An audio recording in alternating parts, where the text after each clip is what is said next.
Work, kid. Work, been way up for a minute now. Hold up, it's been a minute. Wow, I've been way up. I can feel it now. Tell my family I'ma get it. All right, people, you guys are watching and or listening to another Nomadic Cole video for your guys' entertainment.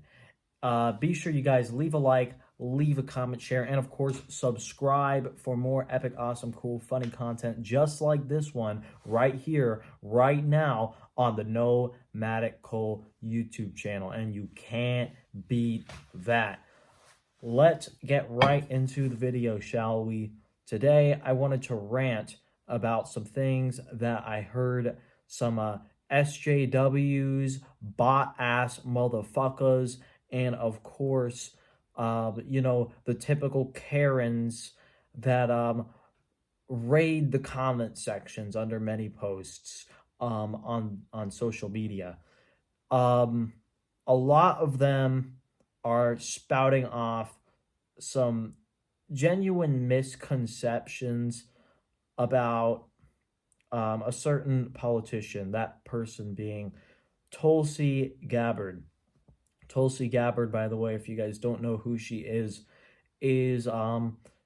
she is a former congresswoman from Hawaii, 2nd District, and she also is a current lieutenant colonel in the United States Army Reserves, National Guard. So there's also that as well. And also congratulations to her on that new promotion to Lieutenant Colonel. That's a big step up above being a former major. The big misconception about Tulsi Gabbard I see constantly spout. It is pretty much like has absolutely zero factual evidence behind it whatsoever. It is the smear that was made up during the 2020 primary with the Democrats. That smear was the smear that Kamala Harris and Hillary Clinton had ran with against Tulsi Gabbard, which failed miserably, by the way.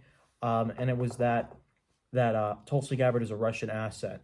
Now, Hillary Clinton had initially made the accusation in the past that Donald Trump was a Russian asset.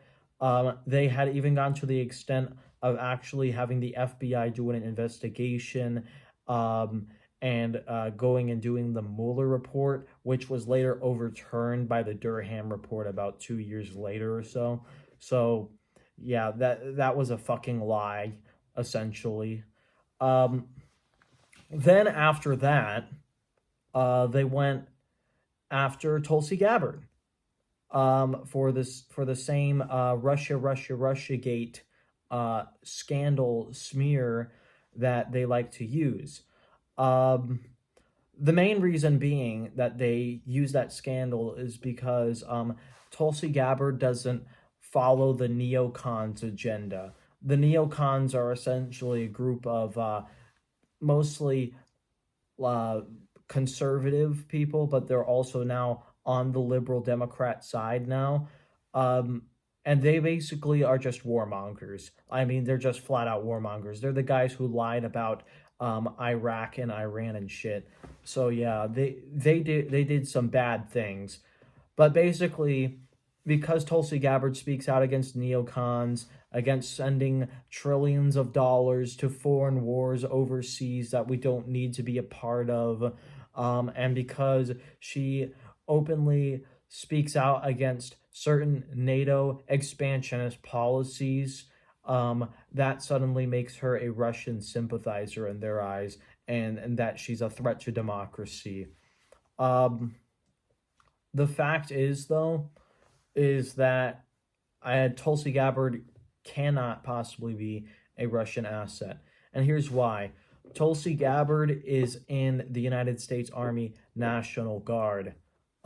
She is a lieutenant colonel and a very high-profile, high-ranking member of the National Guard with a lot of attention on her name, especially now that she's going to be the new director of intelligence. which is a huge, huge job, by the way. Yeah, she's pretty much going to be one of the people in government with one of the highest security clearances, and that scares the shit out of the Democrats. And basically, the reason why she can't be a Russian asset is because she's in the military.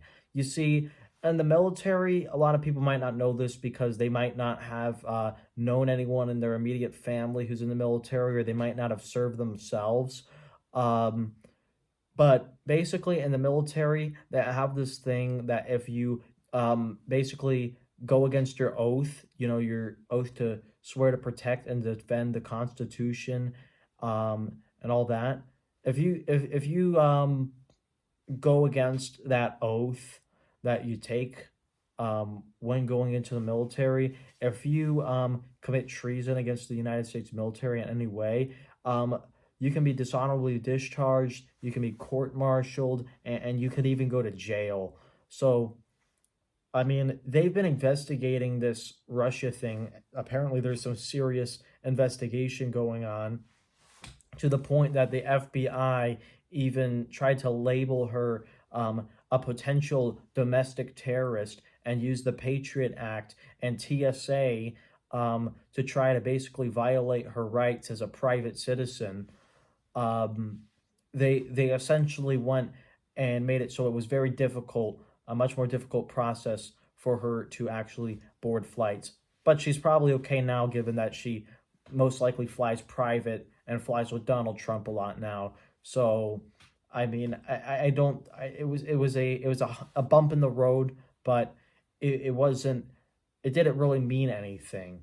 It didn't really have anything behind it, because all it was an accusation that was used by a corrupt agency to overstep rights and go a little bit too far. So there's that. But yeah, she basically couldn't possibly be a Russian asset because the military would literally not have it. She could not possibly still be serving if she were a Russian asset. And, the military would be the first people to know about that thing. The other thing is, criticizing NATO doesn't necessarily mean that you're pro-Russian. Because guess what? We had this thing called the Minsk Accords.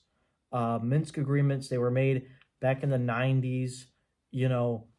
Ever heard of Gorbachev? Well, we had made some promises to that guy in Russia, Mr. Gorbachev, basically telling him that NATO would not move an inch to the east. Well, fast forward all these 20 years later or so, now we're putting missile silos in Ukraine, and we're basically pushing Ukraine to try and join NATO after we established a puppet government. Even Boris Johnson recently acknowledged that the war in Ukraine, it's a proxy war. And that's what it is, because we just keep funding this war on the side. And the reason also it's so popular among the left is because most of them are bought in by like Northrop Grumman and the military industrial complex. So most of them are going to get a lot of money if there's a war going on. So they're profiting off of war, which is pretty much what the neocons do. Neocons get a neocon. So yeah, I think it's unfair to say Tulsi Gabbard is a Russian asset. Almost absolutely no credibility to that ad hominem statement. And yeah, anyone who says that is just completely misinformed. Anyways, this is the Nomadic Cole. Thank you guys. Hope you guys enjoyed it. Goodbye.